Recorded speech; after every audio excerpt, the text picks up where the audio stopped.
the Cocoa Board has defaulted in the syndicated loan, they should tell us how much was borrowed and how much was defaulted. I remember you have 1 minute more. Mr. Speaker, I'm representing leadership. Mr.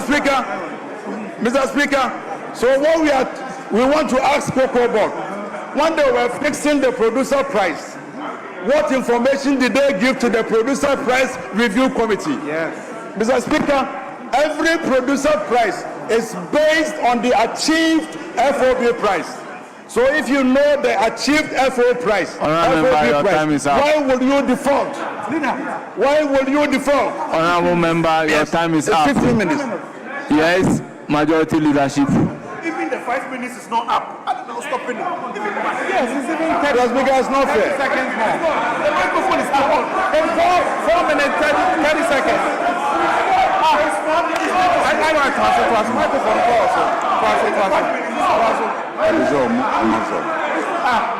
Yes.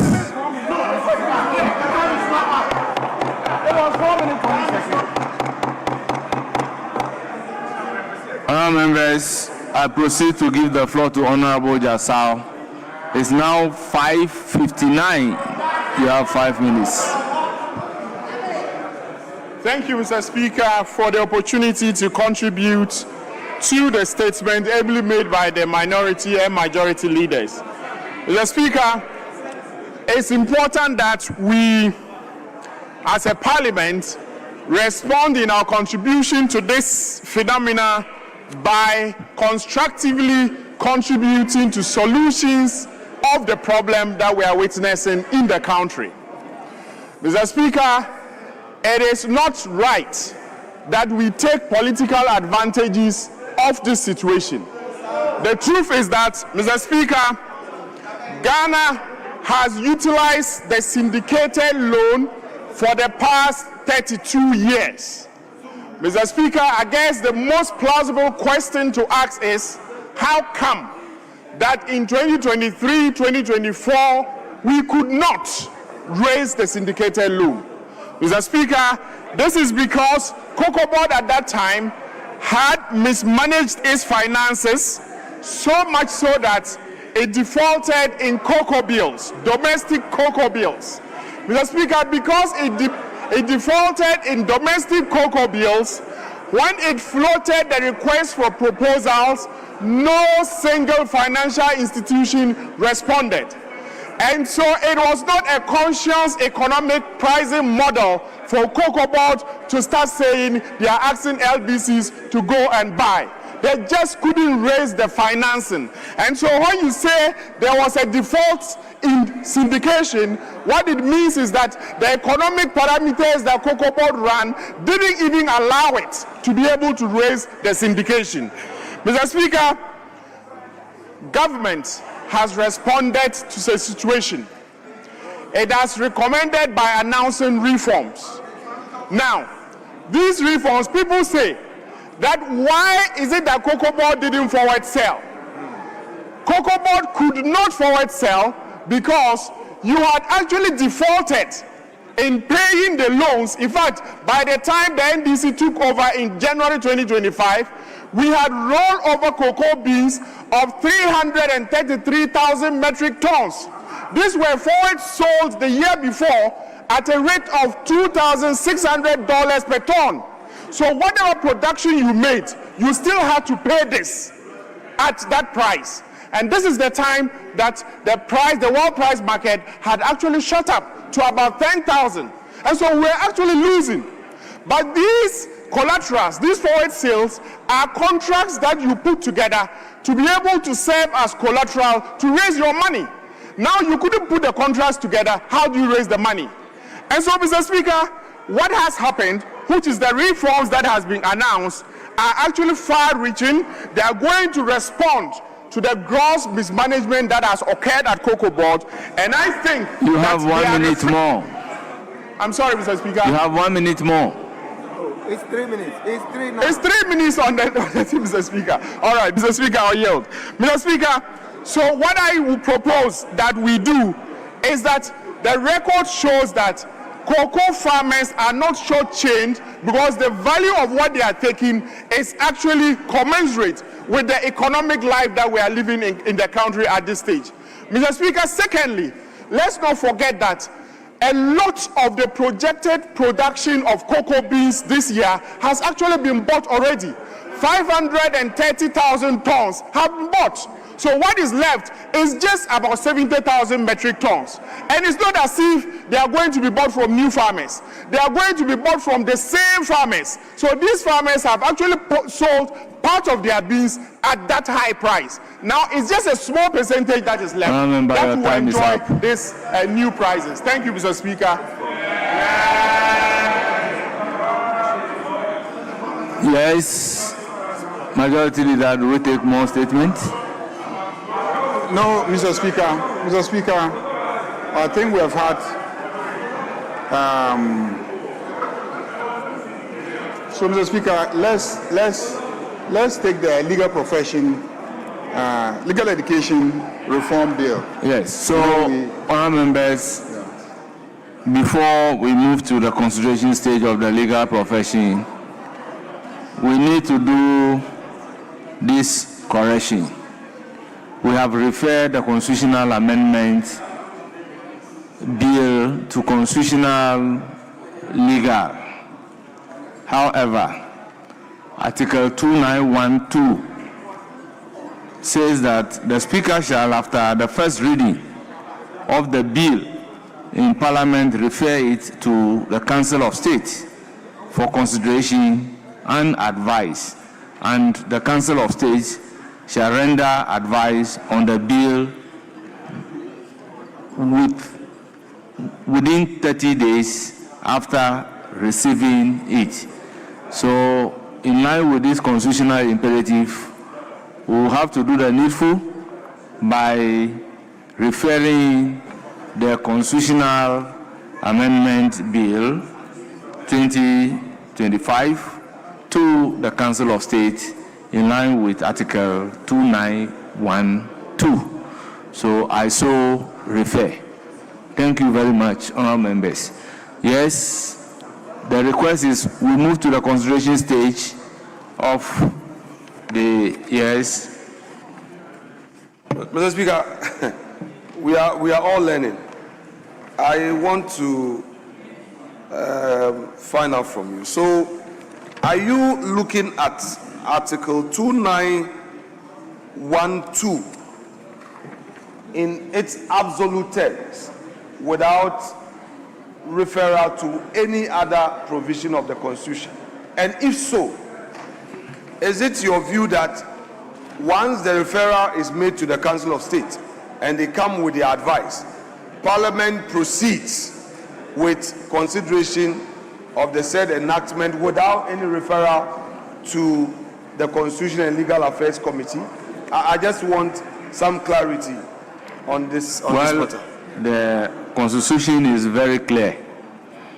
It states, a bill to amend a provision of this Constitution, which is not an entrenched provision, shall not be introduced into Parliament unless it has been published twice in the Gazette, with the second publication being made at least 3 months after the first, and at least 10 days have passed after the second publications.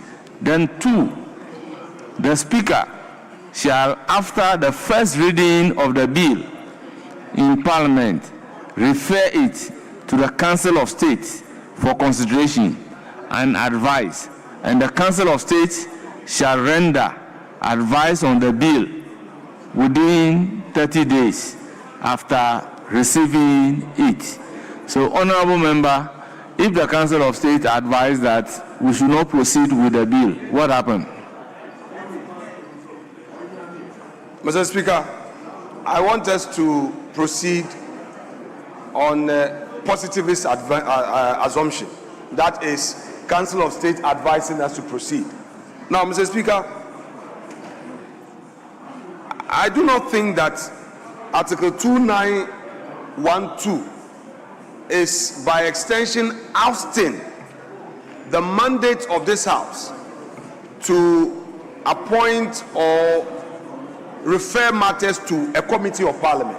Because, Mr. Speaker, three of the said article provides where parliament approves the bill, it may only be presented to the president for his assent if it was approved at the second and third reading of it in parliament by the vote of at least 2/3 of all the members of parliament.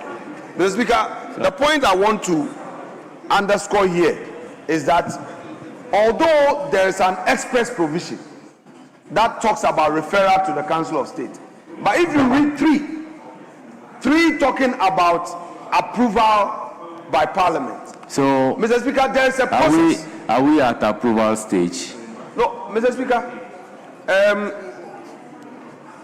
Let me refer you to Order 238 of our rules.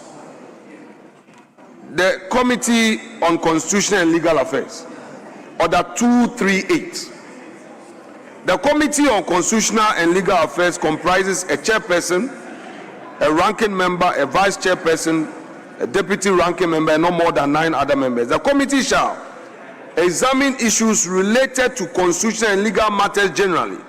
B, have matters referred to it that relate to 1, Office of the Attorney General, Ministry of Justice, and have jurisdiction to investigate and inquire into activities and administration. Mr. Speaker, I wouldn't want to bother on C.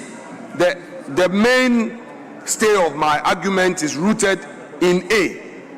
Mr. Speaker, I do not want to presume wrongly, but I would want to say that although 2912 talks about referral to the Council of State, I do not dispute that. But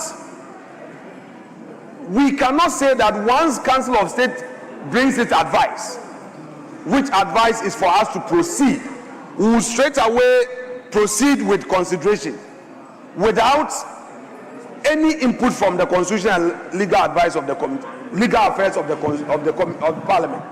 If we go in that path, then the process of approval, Mr. Speaker, and you know that in parliament, approval is a process.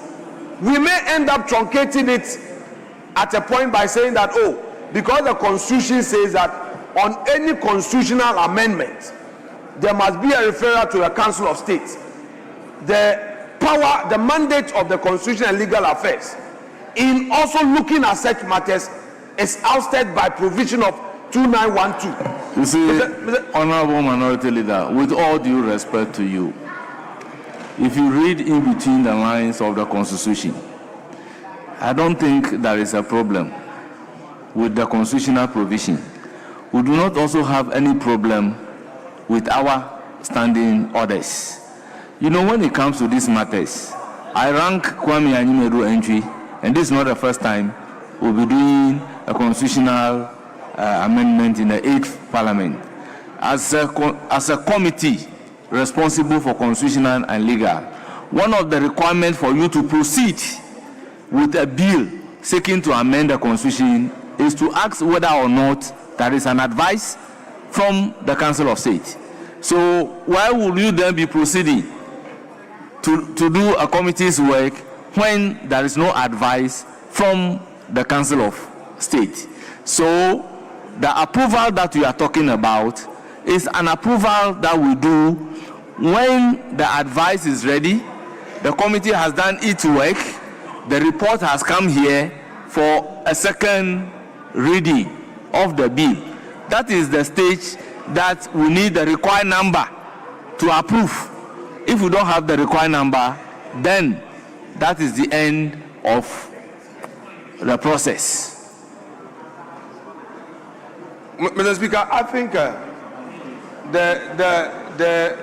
the question that was begging for an answer has finally received an answer. Because, Mr. Speaker, the impression I got was that, yes, because of 2912, once Council of State comes with an advice to proceed, there will be no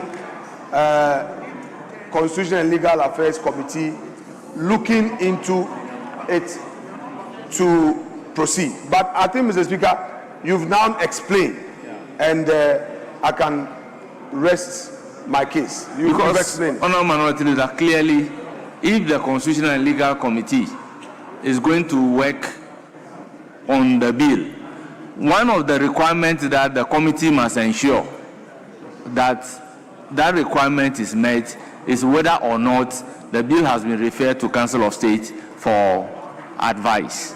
So, thank you for understanding. Yes. Yeah, Mr. Speaker, I mean, a simple reading of the clause gives that indication. I do not see anything in the clause that says that Parliament may not take any step. But then the clause is quite emphatic that after the first reading of the bill, the Speaker shall refer it to the Council of State for consideration and advice. But you see, it says nothing about the effect of the advice. It says nothing about the effect of the advice. If they advise that we don't think you should proceed on it, are we bound by that advice, or are we simply to be guided by that advice? And so I think that the practice has been, we refer to them, they give their advice, the committee takes on board the advice and continues to deal with the bill in the normal course of, the business of considering bills, and then we take it through. The only other constitutional requirement is the vote requirements, that there must be at least 2/3 of members voting. So I think this is something we've done over and over again. And yes. Speaker has but Majority Leader, at the end of the day, it's an advice. And we all know the effects of advice. Whether the advice is positive or negative, the committee must ensure that this constitutional provision is complied with and the advice is on record. Then it will be part of the report that the committee will be bringing for a second reading of the constitutional amendment bill. I have been involved in this severally. Yes. Yeah. Speaker, by way of a guide, so in this case, which referral comes first?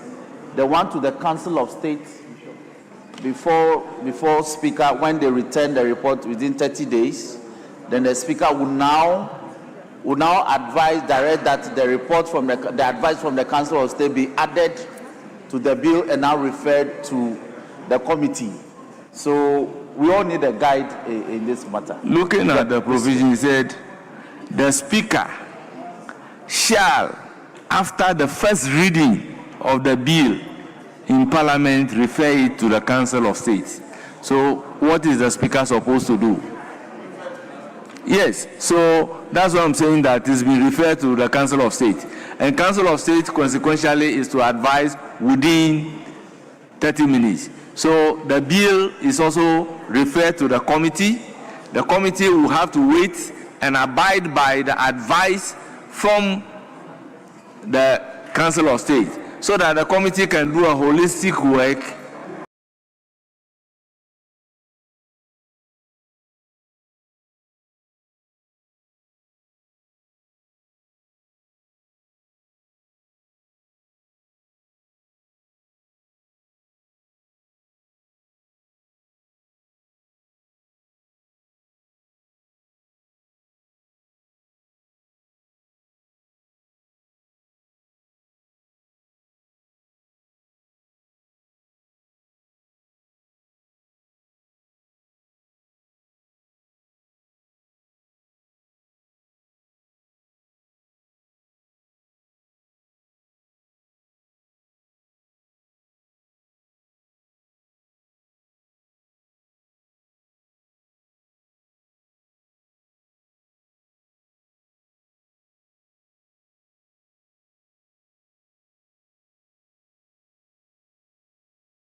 No, we did clause 21. We are now moving to clause 22. Leaders, are we correct? We did up to clause 21, so we are moving to clause 22.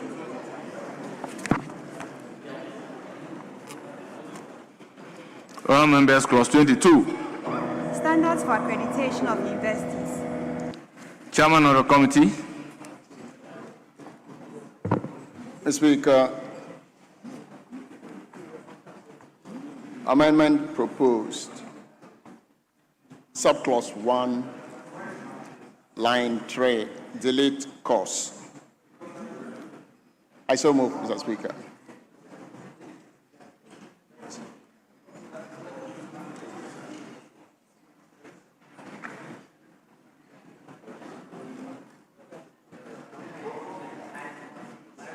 So, what is the new rendition? Mr. Speaker, respectfully, the 22 is in the original 19, correct? Yes. Okay, sure. I just want to be sure and follow. Thank you. Clause 22 is the original 19.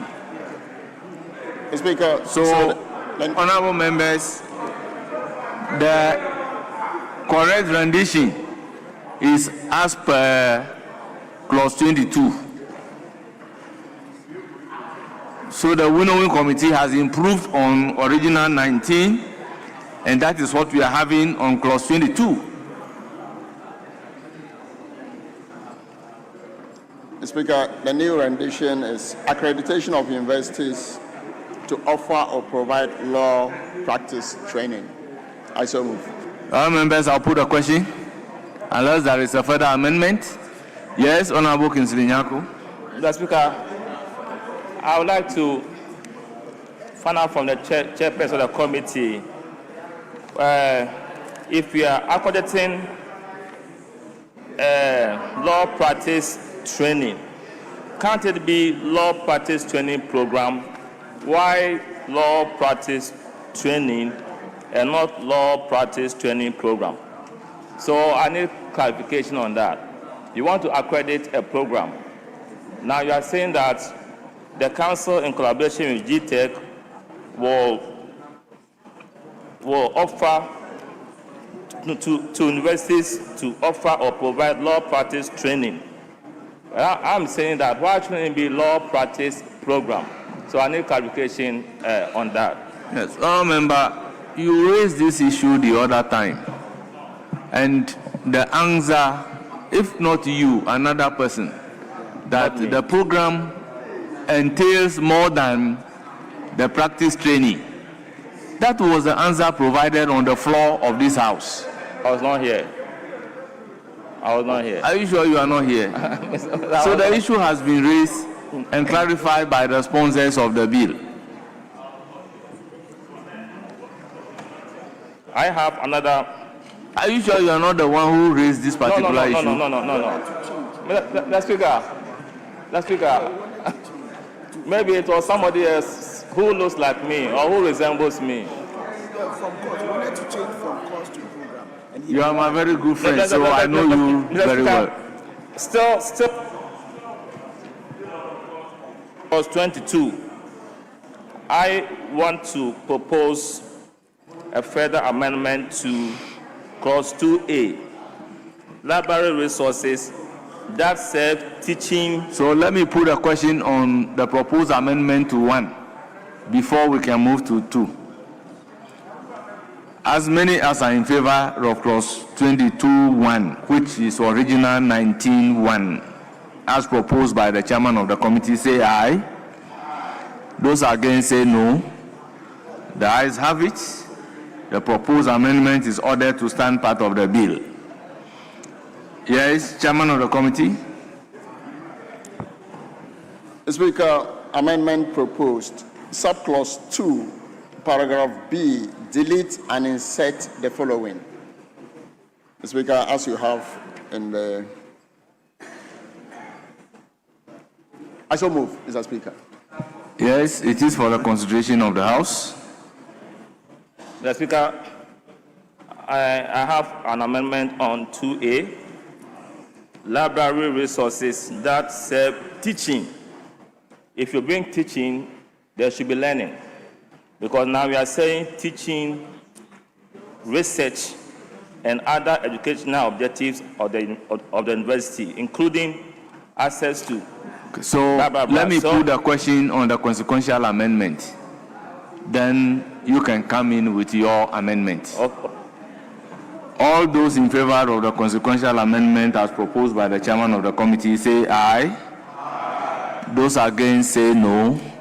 The ayes have it. The consequential amendment is ordered to stand part of the bill. Yes, Honorable Kisinyako, your amendment. Second Deputy Speaker to take the chair. My proposed amendment is that after teaching, we should insert learning. So the new rendition for 2A becomes library resources that serve teaching, learning, research, and other educational objectives of the institution, including access to online resources and hard copy legal materials. Mr. Speaker, apart from the learning, I have issues with including access to online library resources and hard copy legal materials. I'm also suggesting that apart from inserting learning, we can make it learning and other educational objectives of the university, including access to both online and physical law libraries. Because if you say online library resources and hard copy legal materials, hard copies are found in the physical library. In the physical library, you have the environment, you have the hard copies and all that. So I'm thinking that apart from inserting learning, we can make it including access to both online and physical law libraries. That will encompass the digital aspects that involves with online learning and the physical aspect that deals with the hard copies and other materials like journals and all that. These are my proposed amendment to yes, Chairman of the committee.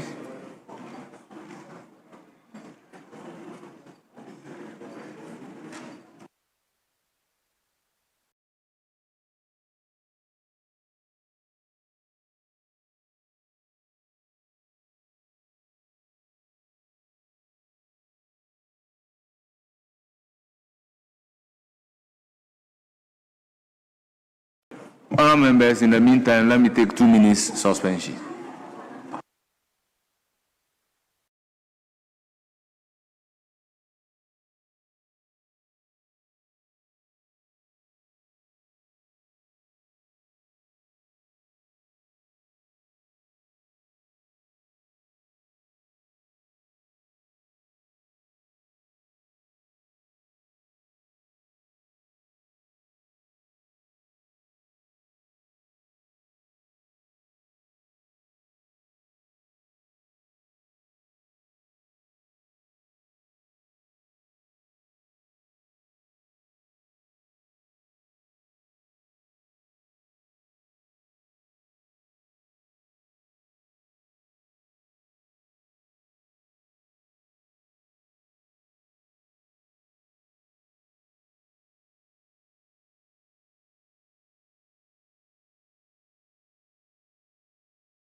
Mr. Speaker.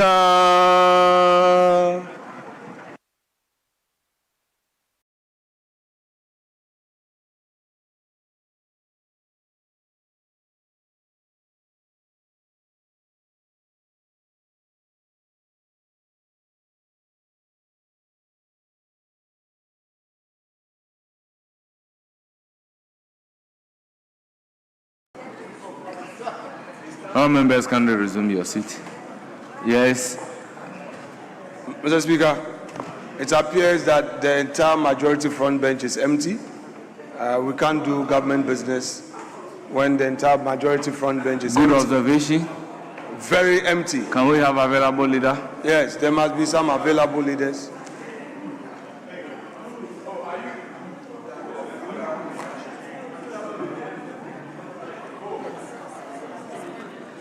Yes, chairman of the committee.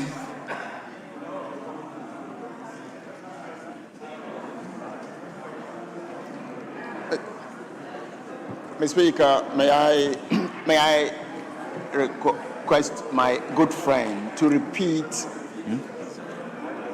your new rendition and proposal, please? The rendition I'm proposing to 22(2)(a) is library resources that serve teaching, learning, research, and other educational objectives of the university, including access to both online and physical law libraries. Full stop. Chairman of the committee. So are you proposing that research be deleted?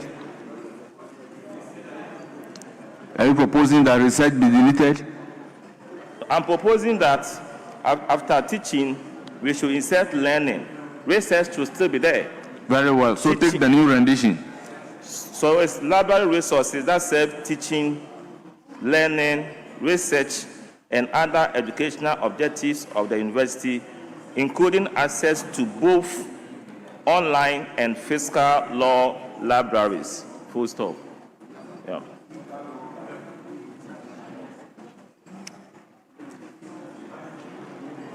Yes, chairman of the committee. Mr. Speaker, while I agree with my good friend in adding and learning, I would suggest that he takes away the both because of the conjunctive in library resources and hard copy. And so there will be no need to put both there. And so the new rendition, if I may help him, will be library resources that serve teaching and learning, research, and other educational objectives of the university, including access to online library resources and hard copy legal materials. Yes. Because the issue I have with his disagreements is that we have online or digital or electronic library. In the same facility, we also have the physical library. But if you say online library resources and you say hard copy legal materials, but these hard copy legal materials are found in the physical library. So it is quite untidy if you keep hard copy legal materials. And I'm saying that it's more appropriate to replace. AG, what's your view about this?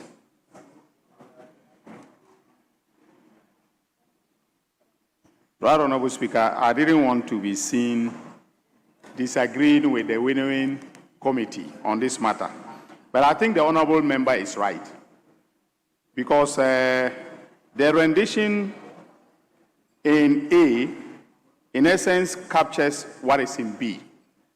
Because it is repeating exactly the same sense, but actually now elaborating on the set of materials that should be contained in the library. Mr. Chairman. So, can't we be consistent by using a physical and electronic law library?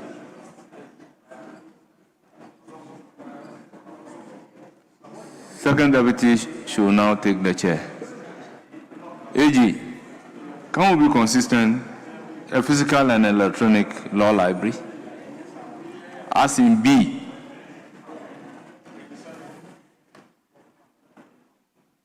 Yes, Honorable Chair. Thank you, Mr. Speaker. So I was proposing, instead of A, 2A, having including access to online library, if you come to B, we have stated it again. So I will rather end it at objectives of the institution or the university, since there is a consequential amendment already. Then come down and make it physical. So library resources that serve teaching and learning, research and other educational objectives of the institution. Then we can end it there, because you also state at B, physical and electronic library, that has the following. So we sort of repeating the second bit of part A in B. So we can cut that one off, delete that part, and end it at the objectives of the university. Then we can come to physical and electronic, because this particular clause is more of the legislative instrument which operationalized this part of this function.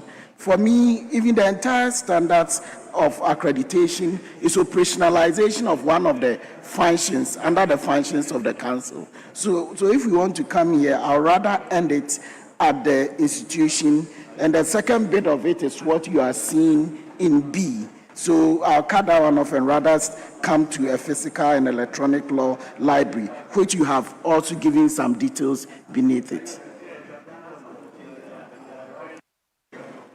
Mr. Speaker, so if you look at 22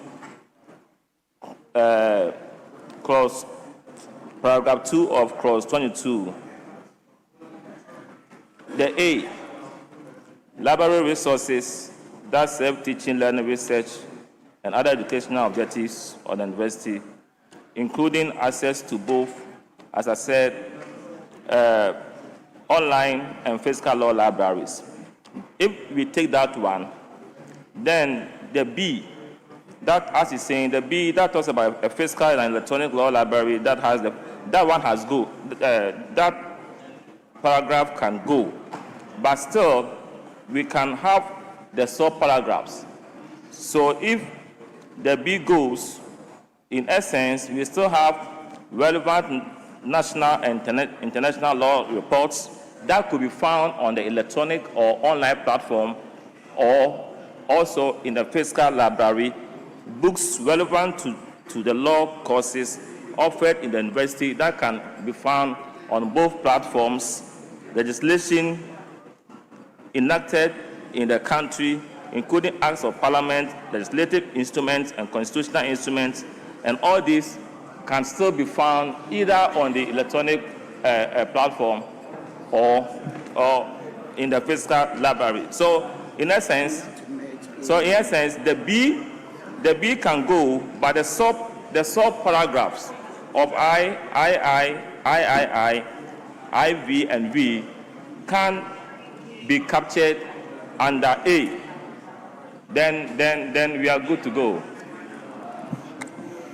Yes. Speaker. Honorable. Speaker, I get the sense that the Honorable Professor Kingsley Nyaku is edging on us. So, to agree with him to the extent that under 22(2)(a), I think, and hard copy legal materials is what's creating the mischief for him. That's what is creating the problem. So we can take that out, so that 2A stands alone without and hard copy legal materials, because the and hard copy legal materials will be adequately catered for under 2B, because once we have a physical and electronic law library that has the following in Roman number 1, 2, 3, 4, and 5, I'm sure it's for the avoidance of doubt. So we are specifying the nature of academic materials you find in a physically situated library. So we are just trying to departmentalize or compartmentalize the kind of material. So for me, if we take the hard copy legal materials, they will be adequately catered for under the various numerals under B. So the B must stand. The B must stand. because it's a description of a certain nature and character of a library. So the B must stand. We are actually referring to library qua library as we know it. The B is actually library qua library, the way we know library. Going to a very quiet place, adequately resourced and studying. The A is the new nature of libraries that we can find even on our phones, which is library resources that self-teaching, research, blah, blah, blah, blah, blah, but they are all online. So I agree with him that if it's hard copy legal materials, that is a problem for him. That can be taken away, but they will be adequately catered for under B and these various categories. So, Chairman, the winnowing committee, yes. What did you actually agreed on? We agreed on what has been advertised. But Mr. Speaker, you know that when it comes to the floor is supreme. Well. The floor is supreme. So Well. So, come again. I am on the winnowing committee. But yeah. when we met, at that time, the chairperson of the committee brought some proposed amendments. And in fact, those amendments had made the previous bill better. So the understanding was that we should merge them into a revised document for us to look at them on the floor. Ideally, when we go to winnowing committee, members who have proposed amendments, and the amendments are advertised on the other paper, they are invited to the winnowing committee for them to justify their proposed amendments for the committee to either accept or reject. And if it is even rejected, you can still come back and debate. But in this case, all the amendments that we are seeing came from the committee, although we saw a vast improvement of those proposed amendments over the original documents. That's what happened. So, Dr. Nyako. Mr. Speaker, the winnowing, you see, when we work at the winnowing committee, our duty under the rules is to enhance all the amendments that would have naturally be taken on the floor, to enhance it. But we cannot be here and be proposing amendments. So we have to confer all those amendments under the name of the committee, the chairman of the committee.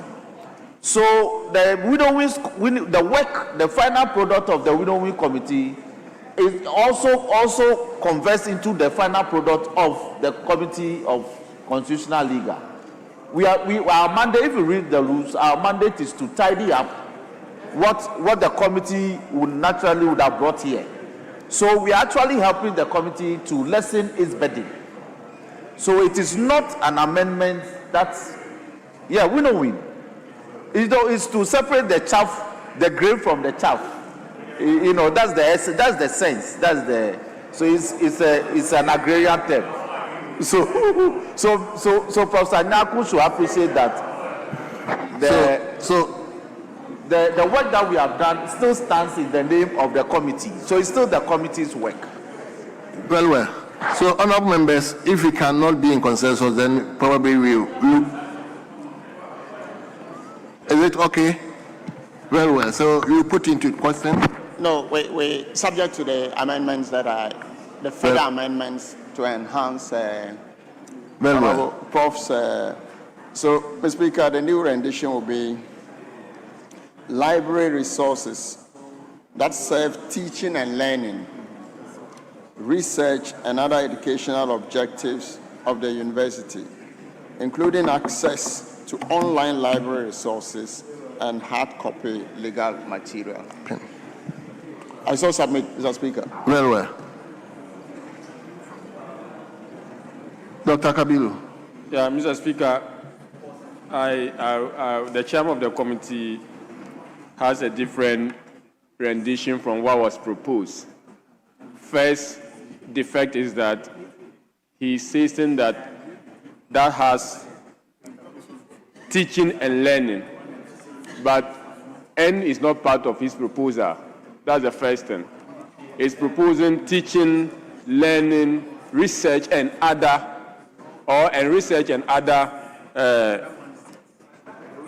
educational objective of the university. So that is the first difference that I see from his proposal rendition. Yes, so his proposal is that it should be library resources that serve teaching, learning, research, and other educational objectives of the university. That's the first leg of the proposed amendment.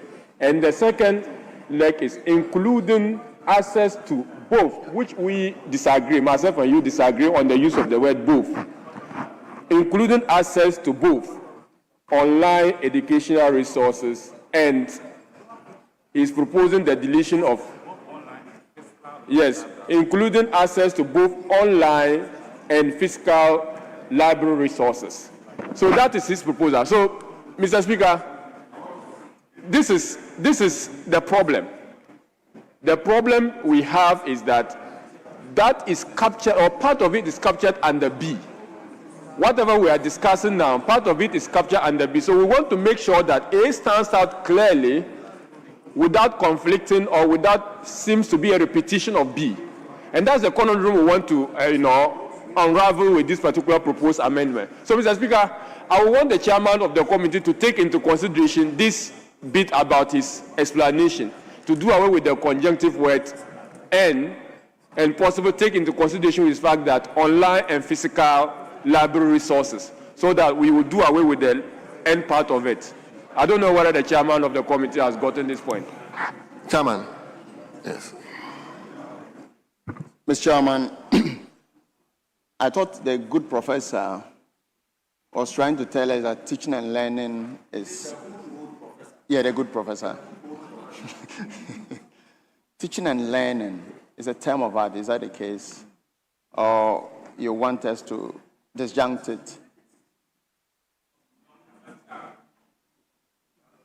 Speaker, so I'm just speaking from experience. I once headed a regulator. Experience from the classroom, teaching. Both teaching and heading the National Accreditation Board. Okay. And anytime we went for inspection, the library has two components, the electronic or the online one, and also the physical library. The physical library houses or holds the books, the journals, encyclopedia, and all that. And some of these same reports can also be found on the digital or the electronic or the online library. So my point is that the new rendition that I proposed was that library resources that serve teaching, learning, research, and other educational objectives of the university, including access to both online and physical law libraries.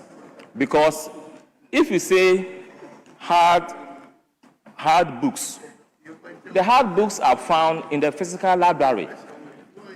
I don't have any problems if we decide to keep the hard, if we decide to keep the hard copy legal materials. I don't have any problems about that. But my point is that these hard copy legal materials are found in the physical library, the building. The books are in the building, they are there.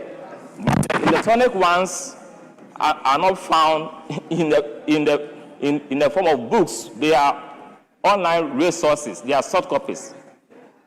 These are the issues that I'm raising. But it's subject to the sponsors to disagree or agree. So I'm saying that if it finds favor before the sponsors, the new rendition should be library resources that serve teaching, learning, research, and other educational objectives of the university, including access to both online and physical law libraries.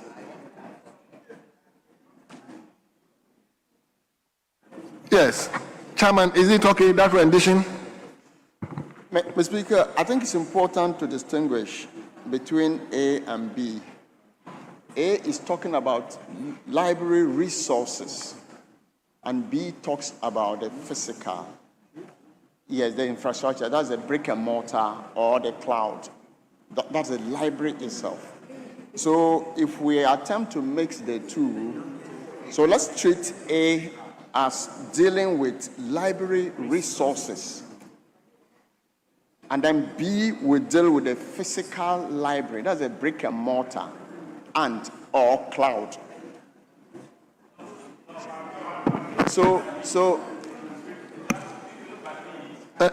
I'll come. Let him listen to Attorney General first. Yeah. Mr. Speaker, the basic point here is to ensure that in accrediting a university to run the law practice course, that university has the requisite resources, including a physical library, and then also hard copy and online materials for teaching, learning, and research. That is the import of what we are seeking to capture in A and B. But I think that the honorable member has a point with respect to the way we have separated the two. Mr. Speaker, I get the chairman when he's emphasizing that B seeks to ensure that you have the physical infrastructure. But at the same time, B also captures some of what is required in A. For instance, if you say relevant national and international law reports, these can be either physical copies or electronic, such as LexisNexis or Westlaw, online materials. So I think it is the rendition that is creating the confusion. But the essence of what we are seeking to capture in the clause is to say that you must have the physical, the hard copies and the online material, as well as a physical library. Because there are some of the universities that do not have very well-structured places where the students can sit and learn, very comfortable places where they can sit and learn. And we don't want any accreditation to go to such places. So that is the essence of what we are seeking to capture here. Now, the experts in Cavendish's drafting should now tell us how we render it, so we capture the spirit of the provision. So, like the Attorney General said, the impulse is almost established. But I think the rendition is what we are all struggling to. Yes, Honorable Yabwama. Mr. Speaker, respectfully, I don't see any problem with the rendition. Yes. We spent 3 days with all the deans from the faculties looking at this particular clause. Mr. Speaker, the essence can be found in 22(2)(a), the new 22(2)(a), which has the caption of standards for accreditation of universities. It deals with the setting up of online library resources and hard copy legal materials. It went further to B, to make a distinction, making sure that what is required of a university's library when they are setting up a physical library is well provided for, as well as when setting up the requirements for an online library, like the Attorney General said about LexisNexis and West. So I don't see any problem with this. They wanted to be sure that no accredited university shortchanges the accreditation board when setting up a library, that you must have a physical library and also an online library should you decide to have the materials listed thereunder. We were very particular about this, and the deans were also very particular about this, that we don't want to have any half-baked libraries being set up by the school. So I don't see any problem with it. It helps the ages program. So honorable members, yes, once honorable Anymedu. Mr. Speaker, I've been quiet to listen to the professor, and I would also want to agree with Honorable Yabuama that I've gone through this. Mr. Speaker, for instance, I had taught at university, a law university, where they had a very scanty library. They didn't have the electronic version of the library. Now we are talking about teaching and learning materials. There should be a library that we should have those materials. And apart from that, we are also talking about the physical library, that the library must be there. Yeah. As part of the physical library, when we have studied law at foreign universities, you could even plug your computer and then be connected to the main library, and then you could have all kinds of books that you can refer to, law reports and other things. So I think that everything that needs to be captured to make sure that when they are looking at the institutions, whether they comply to what we require, had been captured. So if the proponent of the amendment, if he has anything else apart from what we anticipate, let us hear him. Otherwise, I'll pray that he may have to consider withdrawing his proposed amendment so we can move forward. So, Mr. Speaker, while I agree entirely with my colleagues, I think that we should still add the learning after teaching. Mr. Speaker, that is the only. So what will be the rendition? That will further. So the new rendition will be library resources that serve teaching, learning, research, and other educational objectives of the university, including access to online library resources and hard copy legal materials. I so move, Mr. Speaker. Well. So, Leader. Thank you, Mr. Speaker. Mr. Speaker, I really agree with them, with the current position, but I have a concern. I don't know whether it's imperative that this provision looks at the physically challenged. If there is the need to come out with a particular clause that will insist on the provision for with the supply of physical infrastructure, there should be a provision where you address the issue of the physically challenged. Thank you. Well, thank you so much. Mr. Speaker, listening to my seniors with huge legal brains, I think, who am I? I yield to their superior knowledge and judgment regarding the issue I raised. So I go by the new rendition by the chairman of the committee. I so submit. Well, Chairman, Deputy Minority Leader raised a fundamental issue. I don't know whether it has been captured. I think she's raised a very valid point, and the regulations will take care of that. The regulations will take care of that. Yeah, even that, when we are talking about library resources that serve teaching, learning, research, and other educational objectives of the university, we will have to look at the syllabus of the university. And if it involves the physically challenged, so be it. Then they should have the materials. So this is covered. What we have is covered. Right. So, Mr. Speaker, may you put the question, please? Honorable members, you've taken so much. Speaker, in any case, Regulation can tidy that up. Okay. We can demand, as part of the checklist and standards and requirements, that in setting up a fiscal library, ABCD be done to take care of the physically challenged in society. So we are good to go. Yes. So, honorable members. Yes. Mr. Speaker, I have difficulty with the explanation that we should put it or bury it under regulations.